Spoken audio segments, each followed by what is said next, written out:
안녕하세요, 이대진입니다. 오늘은 제가 원래 정치적인 얘기를 별로 하고 싶지 않았는데 오늘은 꼭 해야 될 얘기가 있어가지고 조금 정치적인 얘기를 하려고 해요. 그래서 또 물론 여기도 호불호가 갈리면서 좀 예민한 얘기일 수도 있는데, 일단은 저 같은 경우에는 이제 부동산 일을 하게 되면서 느끼게 된 그런 내용들이라서 좀 안 할 수가 없는 얘기 중에 하나예요. 그래서 일단 먼저 제가 2019년도부터 이제 중개 일을 보조원으로 일을 하게 됐죠. 그래서 그때 4월부터 이제 일을 했고, 그 해에 이제 공인중개사 30회 합격을 하고, 그 다음에 2020년 1월에 개업을 했어요. 그러고 나서 이제 요 해에 1월 때부터 이제 저는 거의 협동에서 월세랑 LH 중기청 요 물건만 거의 주로 했기 때문에 그렇게 하고서는 이제 7월쯤에 임대차 3법이 이제 시행이 되죠. 그래서 이거에 대한 이야기를 조금 해보려고 해요. 제가 있었던 곳은 강서구 일단 파곡동 이었고, 그 다음에 저 같은 경우에는 약간 이제 20살이 되면서부터 투표권이 주어지면서 그때부터 꾸준히 계속 대통령 선거가 됐던, 저 로봇 청소기가 열심히 일을 하고 있어서 그래서 투표권이 있어가지고 지속적으로 이제 대통령 선거도 투표를 하고 계속 행사하고 있는 상태였는데, 개인적으로 이제 정치적인 성향을 지금은 사실 성향이 없고, 이제 20대 때 이제 정치적으로 성향을 보게 되면은 먼저,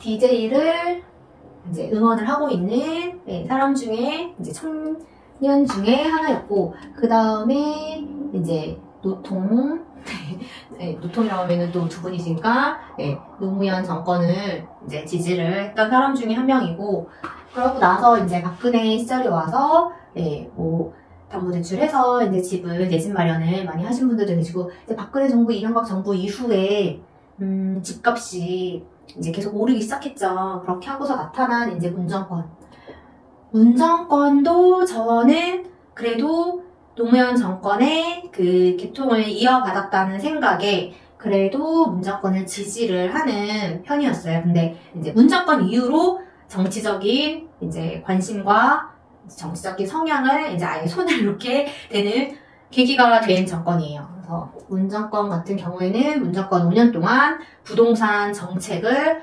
정말 많이 내놓았죠. 그 내놓는 부동산 정책을 보면서 지금 뭘 위해서 지금 임기가 5년밖에 안 되시는데 5년 동안 왜 저렇게 많은 정책을 내놓고 오히려 부동산의 시장에 혼란을 주는 게 아닌가라는 이제 생각을 굉장히 초반부터 하기 시작했고, 결정적으로 이제 임대차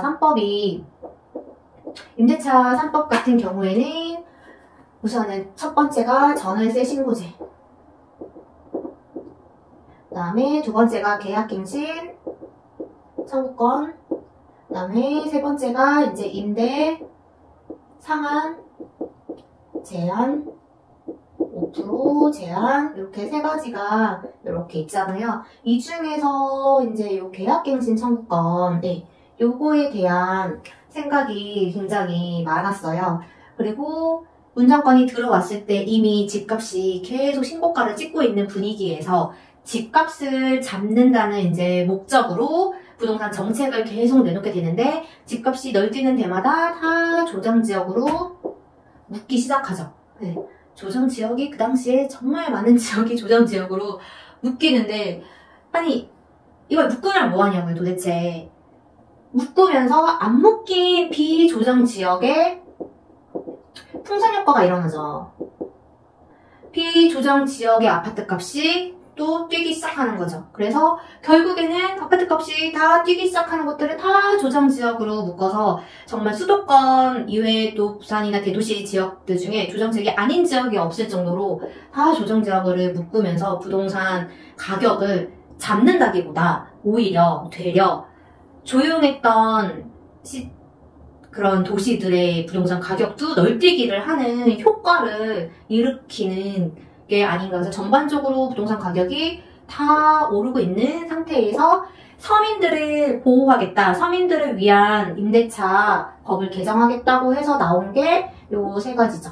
그래서 계약갱신 청구권과 임대료 상한 제한 요 두 가지를 2020년 이제 여름이었어요. 여름 그쵸? 여름에 요거를 시행을 하는데 그때가 이 코로나도 터지고 이미 코로나 터져 있었고 그 다음에 그쵸? 코로나 봄에 겨울부터 터지기 시작했으니까 2020년. 그래서 코로나로 지금 한창 막 그렇게 뭐 영업도 많이 제한이 되고 이런 상태에서 이제 집 보기도 굉장히 어려웠어요. 그때 코로나 때문에 집을 보여드리러 이제 가기가 보러 간다 그러면은 일단은 예, 마스크 무조건 착용하는 거는 뭐 둘째치고 집 보기가 굉장히 어려울 정도로 그래서 마침 이 계약갱신 청구권이 나오면서 갱신 청구를 하시게 되죠. 세입자 임차인분들의 계약갱신 청구를 행사하게 되고 그리고 계약갱신 청구를 하면서 임대료는 5%의 상한 제한에 걸리게 되죠. 그래서 계속 시세가 오르고 있었던 전세가도 막 오르고 그런 시장에서 이제 5%의 제한이 걸리기 시작하니 임대인 입장에서는 이제 꼼수를 부리는 현상이 또 일어나게 돼요. 그래서 이 법이 계속 나올 때도 왜 부동산 시장을 시장 경제에 의해서 이제 흘러가는 대로 물론 규제를 해야 될 부분도 당연히 있지만 너무 과도하게 정부 중심으로 해서 시장 경제를 계속 정부가 개입을 하는 것 자체가 결국은 부작용이 날 수밖에 없을 텐데 왜 자꾸 저렇게 정책을 탁상 정책 위주로 실질적인 부작용이랑 어떤 효과가 나는지에 대해서는 생각을 안 하고 그때 든 생각은 오히려 부동산 가격을 더 올리는 정책이 아닌가라는 생각을 되게 많이 했고요. 그래서 결국은 임대인 분들은 계약 갱신 청구권을 하게 되면 5%밖에 못 올리는데 그때 만약에 시세가 전세 시세가 들어가실 분이 2억에 들어갔어요. 근데 지금 시세가 올라서 2억 5천에 받을 수 있는 시세인데 지금 계약갱신을 하게 되면은 이제 5%니까 1,000만 원밖에 못 올리잖아요. 그러니까 2억 1,000만 원의 전세를 살게 되는 이제 현상이 일어나죠. 그렇게 되면은 이사를 당연히 안 가죠.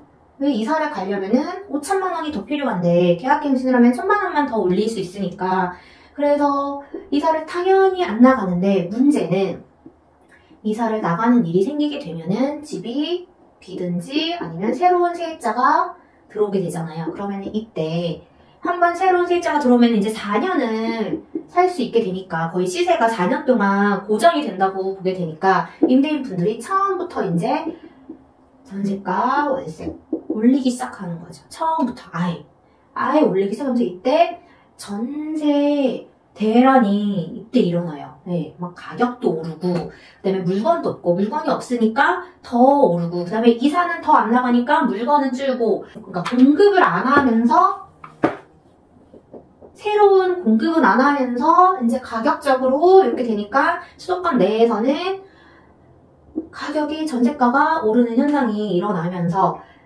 한꺼번에 이거를 5년 안에 해야 될 것이 아니고 진짜 차차 시장 경제하고 같이 시장 원리랑 같이 동반해서 하나씩 서서히 손에 봐야 되는 정책들을 너무 단기간에 이것은 보고 저것은 보고 너무 많은 거를 손을 대는 거죠. 그래서 결국은 그 부작용이 어떻게 나냐면은 전세가는 오르고 시장의 매매가는 떨어지면서 이제 진짜 그야말로 깡통 전세, 역전세가 일어나게 돼요.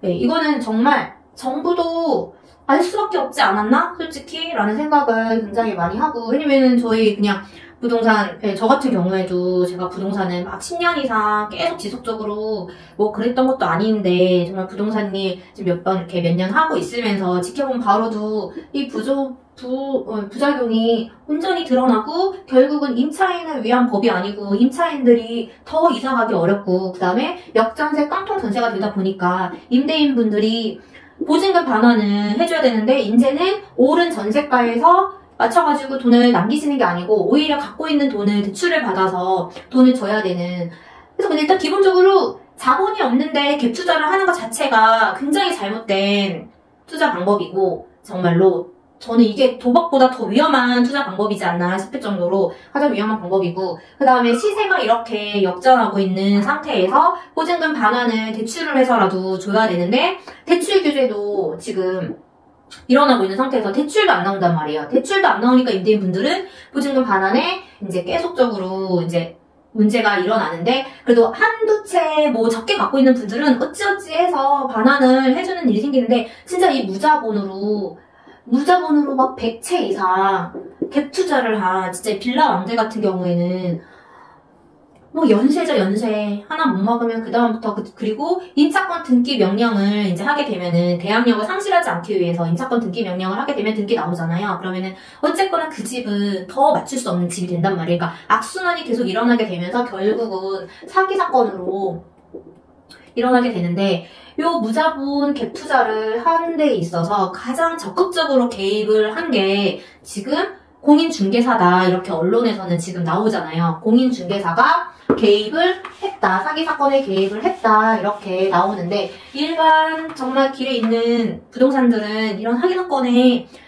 연루되고 싶어도 뭐 되고 싶은 건 없지만 당연히 진짜 일반 부동산 사장님들은 몇이나 저게 연루가 되겠어요. 진짜 저는 저 화곡동에 있어 봤지만 대부분 저 무자본 갭 투자 신축 빌라 등기, 그냥 정말 등기만 치면 되는 동시 진행으로 해서 전세가 매매가 똑같은 가격으로 해서 등기만 치는 게 되는 그런 투자자들 모집하고 이런 거는 정말 다 컨설팅이에요. 컨설팅 업체에서 직원들을 정말 분양사무실에서 직원 뽑듯이 직원들을 엄청 많이 뽑아요. 뽑아서 이제 신축 현장이나 빌라 이제 전세가 많이 넣고, 그 다음에 매매가는 다운시켜서 매매가 2억인데 전세를, 근데 공시 가격이 막 오르고 있을 때죠. 왜냐면 집값이 오르고 있는 그런 분위기에서 전세가도 오르고 있었으니까. 그래서 전세를 2억 5천에 맞춰요. 그러고서는 하면은 5천이 남죠. 이거를 내가 컨설팅이 먹는 거예요. 근데 컨설팅 같은 경우에도 분양 업무, 얘네가 자격증이 없어도 분양 업무는 할 수가 있단 말이에요. 그래서 신축 빌라를 많이 했어요. 근데 이렇게 갭 투자를 하려면 전세를 맞춰야 되잖아요. 전세는 중개잖아요, 중개. 그래서 부동산 중개, 공인중개사 자격증이 필요하죠. 그래서 이 자격증을 필요한 거를 빌리는 거예요, 컨설팅에서. 그래서 컨설팅 업체들 명함을 보게 되면은 공인중개사 대표 등록번호랑 다 있는데, 활동은 강서구에서 하면서 공인중개사 사무실은 막 저 다른 구, 송파, 막 뭐 인천, 막 다른 지역에 사무실이 있는 거죠. 자격증을 빌리는 거예요. 그래서 빌려준 공인중개사들이 여기에 요 사기 사건이 연루된 경우가 굉장히 많을 거예요. 정말로. 그러니까 진짜 업계에 있으면서 자격증을 이렇게 쉽게 빌려주고 빌려서 찾을 수가 있구나를 정말 가까이에서 본 경우가 있기 때문에, 정말 자격증 힘들게 따신 거 제발 빌려주지 마세요. 정말 자격증 빌리는 대가를 뭐 한 달에 적게는 몇십만 원에서 많게는 진짜 뭐 100만 원 선까지 자격증 대여료를 지불을 하면서 하는데, 그래서 지금 나오고 있는 공인중개사법 개정 같은 경우에도 일반 공인중개사들한테 과태료를 이렇게 거둘 것이 아니고 정말 자격증 대여해서 하는 업체들이랑 그 다음에 컨설팅이 주면서 이런 전세 계약서만 쓰려고 자격증 빌려서 계약서 쓰는 이런 업체들을 진짜 집중 단속을 해야 되거든요.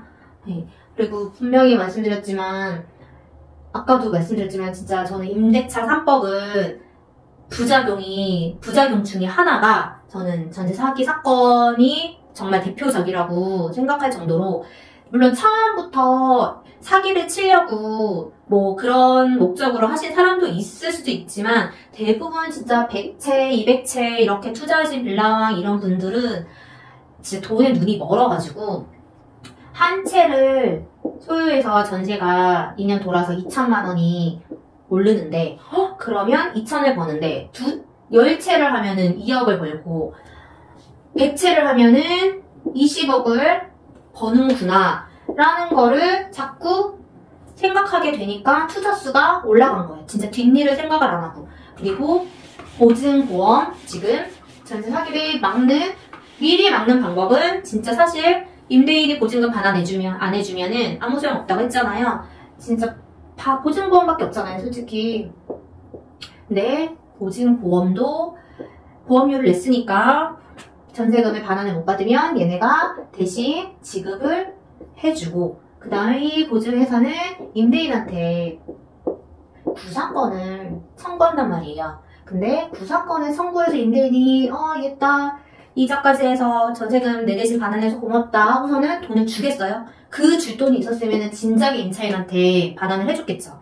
구상권 행사가 될 수가 없어요. 구상권 행사를 하는 방법은 결국은 보증회사에서 여기를 경매로 넘기는 수밖에 없는데, 지금 경매 시장에서 이 빌라가 나왔을 때 경매가 되냔 말이죠.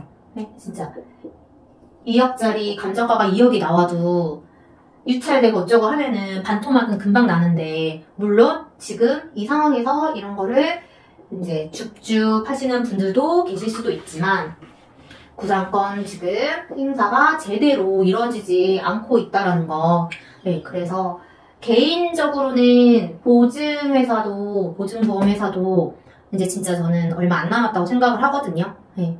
왜냐면은 아무리 국가에서 돈을 이렇게 대준다고 하지만 일반 회사였으면은 바로 진짜 파산했어요. 진작에 파산했어요. 일반 회사였으면은 진짜. 근데 그나마 나라에서 계속 돈을 대주니까 지금 버티고 있는 거지. 제가 볼 때는 이렇게 구상권이 확보가 안 되면은 중단되고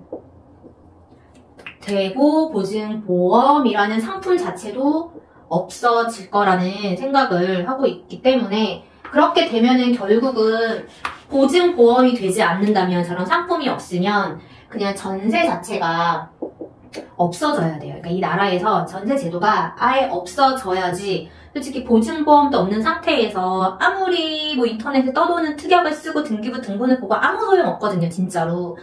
전세 제도 자체도 같이 없어져야 되는 세상이 올 텐데, 근데 당장 이거를 없애자니 지금 전세로 살고 있는 분은 또 어떻게 할 것이고, 굉장히 복잡한 문제가 있어서 지금 이러는데, 그래서 이게 유튜브로 제 개인적인 생각을 이렇게 얘기를 해서 이렇게 업로드를 해도 괜찮은 건지, 저는 뭐 그런 공영방송이나 그런 게 아니니까 이제 제 생각을 말을 해도 되는지 모르겠는데, 일단은 나중에 문제가 된다고 하면은 뭐 영상을 내려겠지만, 일단 제 생각에는 나라에서 돈을 지금 대고 있잖아요, 보증회사에. 그리고 구상권을 청구해야 되는데, 그렇게 되면은 이 빌라가 경매가 돼서 반이라도 갖고 와서 돈을 채워 넣어야 되는데, 지금 경매 시장도 좋지도 않고 누가 지금 빌라를 사지도 않고 그런 상황에 지금 정부는 계속 재건축과 재개발에 대해서 약간 긍정적으로 생각하고 있고, 그다음에 서울시 안에서도 이제 원래 공급을 더 이상 안 하려고 하고 이제 자꾸 수도권으로 외곽으로 이렇게 신도시랑 이렇게 발표를 했는데, 지금 정부는 서울시 안에서 재건축을 하거나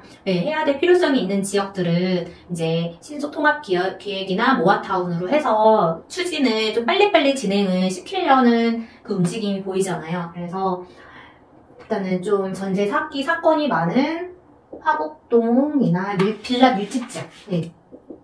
빌라 밀집 지역에 지금 어쨌거나 보증보험회사는 나라에서 돈을 대고 있는 그런 상태니까, 그런 지역에 경매로 많이 물건이 나와 있는 구상권을 청구해야 되는 그런 지역이 결국은 재개발이나 재건축, 즉 모아타운, 지금 하고 있는 모아타운이나 신통이나 이런 걸로 해서 재건축 쪽으로 돌린 다음에, 그렇게 해서 매매나 투자하시는 분들은 또 물려드니까, 그래서 매매나 그런 식으로 조금 자금을 회수하려는 계획이 있지 않을까라는 개인적으로 생각을 좀 하고 있고요. 그렇게 되면은 전세 사기 사건으로 어쨌거나 보증금을 지금 아예 못 받고 있는 임차인분들, 근데 이제 정말 뭐 개인이어가지고 그래도 어찌어찌 해결할 보시려는 이제 임대인분들이 계시고, 뭐 수원이나 화곡동 빌라왕처럼 이제 아예 잠수를 타시거나 이제 해외로 도피를 하시거나 이제 이런 사기 사건에 연루되어 있는 임차인 분들은 지금 살고 계시는 집이 그래도 아직까지 더 사실 계획이 있거나 그러시면은 차라리 경매를 본인이 직접 받으시는 게, 어떻게 보면은 이제 만약에 보증보험으로 전세금을 확보를 못 받으시는 위험까지 처해 계시다면, 네, 차라리 경매로 빌라를 좀 낙찰을 받으셔가지고 일단 살고 계시는 게 경제적으로도 가장 손해를 최소화시키는 방법이지 않을까라고 약간 이제 조심스럽게 좀 말씀을 드리고 싶고요. 우선은 앞으로 부동산 정책에 대해서는 어떤 방향으로 지금 나올지 잘 모르겠지만 계속 지속적으로 눈에 보이는 거는 이제 공인중개사한테 이제 아주 사소한 것도 과태료를 500씩 물게 해서 그 돈이라도 지금 거두려고 저렇게 하는 건지, 어쨌거나 정부가 이렇게 바뀌고 나면은 전 정부들은 책임을 아예 안 진단 말이에요. 네. 근데 정말 저런 스토리가 있다라는 거를 좀 알고 계셨으면 좋겠어요. 이게 정말 공인중개사들이 막 사기 사건에 가담해가지고 막 사기치려는, 네, 그런 공인중개사에 대한 인식이 지금은 너무 많아진 편이라 너무 일하는데도 솔직히, 네, 좀 많이 힘들고 속상한 마음도 되게 많이 들고, 현실적으로 안 그러신 분이 훨씬 많거든요. 정말 대부분의 사장님들이, 네, 안 그러신 분들인데 이제 정말 언론에서는 계속 그런 식으로 나오니까. 그래서 저 같은 경우는 부동산 정책에서는 정말, 네, 세금 정책을 왜 안 하는지 모르겠어요. 진짜 계속 지속적으로 시장 경제, 그러니까 저는 이번에는 이제 또 사실 정치적 성향이 없어지긴 했지만, 이제 부동산 시장은 시장 원리에 맡겨야 된다라고, 예, 지금 정부는 그렇게 주장을 해서 당연히 저게 맞는 말이라고 생각을 하거든요. 그래서 세금 정책도 조금 완화를 시키고, 그 다음에 이제 대출 규제도, 물론 지금 가계 대출이 좀 심각한 상황이고 금리도 너무 높긴 하지만 그래도 조금 숨통을 트이게 이렇게 돌아갈 수 있게끔 뭔가 그런 세금 관련되고 대출 규제 같은 경우도 조금 더 완화가 돼야 되지 않을까라는 생각을 하고, 안 그러면은 이 악순환은 언제 끝나기는 할까라는 생각이 들고, 제일 걱정되는 게 이제 경매 시장에 일반 서민들의 살고 있는 그런 물건들도 이제 쏟아져 나올까봐 그게 조금 많이, 예, 걱정이 되고 있는 상황이고요. 아무튼 오늘 영상은 조금, 네, 예민할 수도 있지만 이런 얘기를 너무 해드리고 싶었어요. 다음 영상에서 올게요.